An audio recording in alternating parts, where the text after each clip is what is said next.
नमस्कार दोस्तों, मैं अविनाश स्वागत करता हूं आपका थर्ड आई के एक और नए एपिसोड में। आज मैं आपसे इस एपिसोड में चर्चा करने वाला हूं इंडिया और नेपाल के बीच चल रहे एक बड़े कंट्रोवर्सी के बीच में।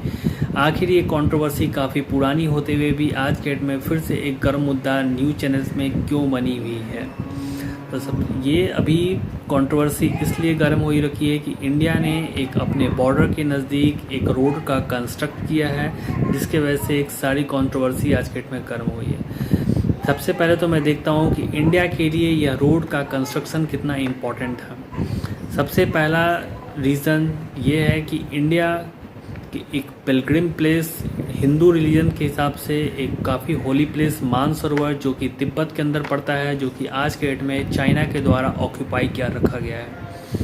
इंडिया से हर साल लाखों पिलग्रिम्स वहाँ पर दर्शन करने के लिए जाते हैं। उन्हें फ़िलहाल या तो सिक्किम के थ्रू होके जाना पड़ता है, अदरवाइज़ नेपाल होके जाते हैं, जिसमें उन्हें कम से कम 5 दिन का सफ़र तय करना पड़ता है।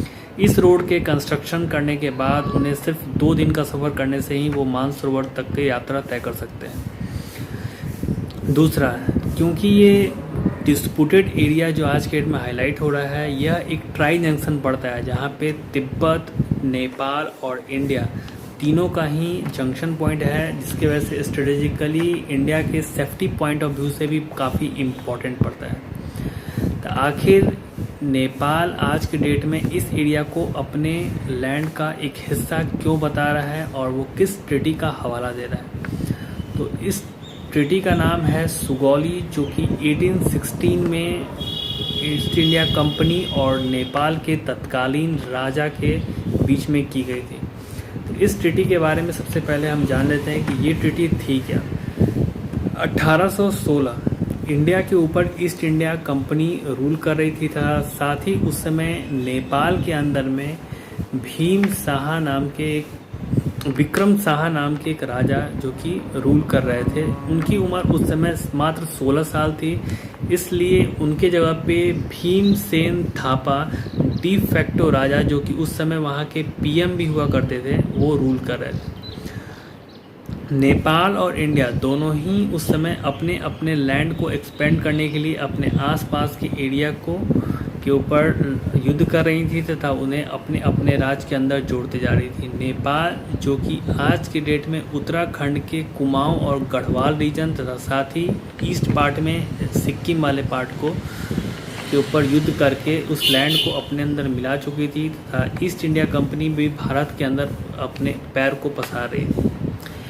ईस्ट इंडिया कंपनी, जिसे उस समय तिब्बत के अंदर अपने बिजनेस को एक्सपेंड करना था, उसे नेपाल के द्वारा किसी भी तरीके का एक्सेस नहीं दिए जाने के कारण नाराज़ थी तथा साथ ही भीम सेन किसी भी तरह का ईस्ट इंडिया कंपनी को अपने कंट्री के अंदर इंटर नहीं करने देना चाहते थे। ईस्ट इंडिया कंपनी ने अवध, जो कि आज के डेट में यूपी का एक हिस्सा है, उसको डिस्प्यूटेड बना के नेपाल के साथ एक युद्ध लड़ते हैं। साथ ही उस समय नेपाल उस युद्ध को हार जाता है। दोनों ही टीमों को एक टेबल पे बैठकर एक संधि करनी पड़ती है। उसी ट्रीटी का नाम सुगौली संधि कहा जाता है। सुगौली, जो कि बिहार में एक जगह पड़ता है आज के डेट में, जो कि 1816 में वो की गई थी।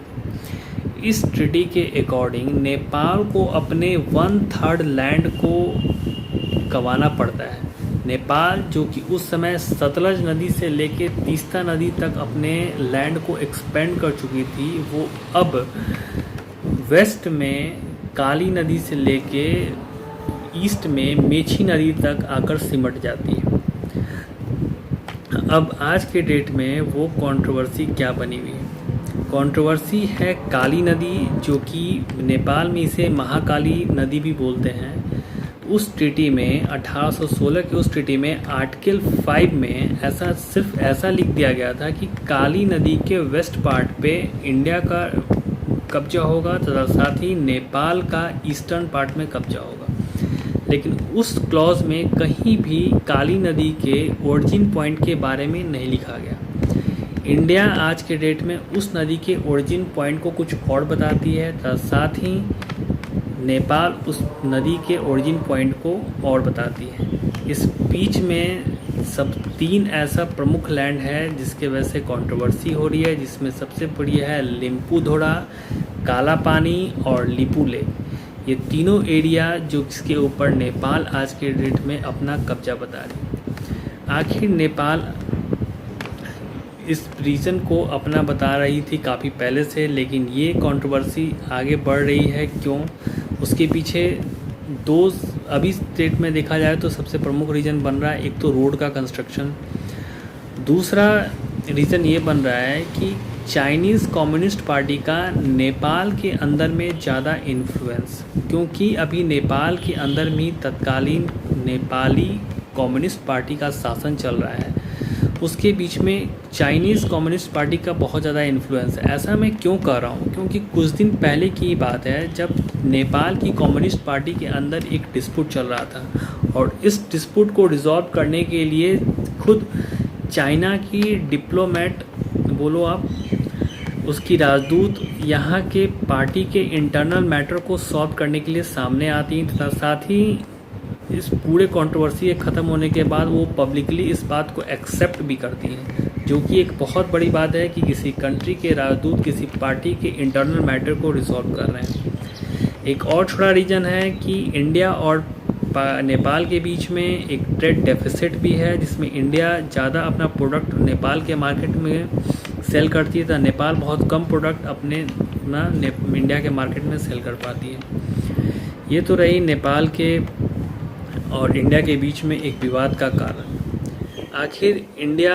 इन सब के बीच में इन पूरे प्रोस्पेक्ट को कैसे रिजॉल्व कर सकता है? एक तो पहला तो ये है कि इंडिया अपने डिप्लोमेट चैनल से नेपाल से बातचीत करे तथा इस कंट्रोवर्सी को रिजॉल्व करे, क्योंकि इससे पहले भी बहुत सारे ऐसे डिस्प्यूट थे जिसमें इंडिया के डिप्लोमेट्स ने बहुत बड़ा रोल निभाया है और ऐसे डिस्प्यूट्स को आसानी से सॉल्व किया है।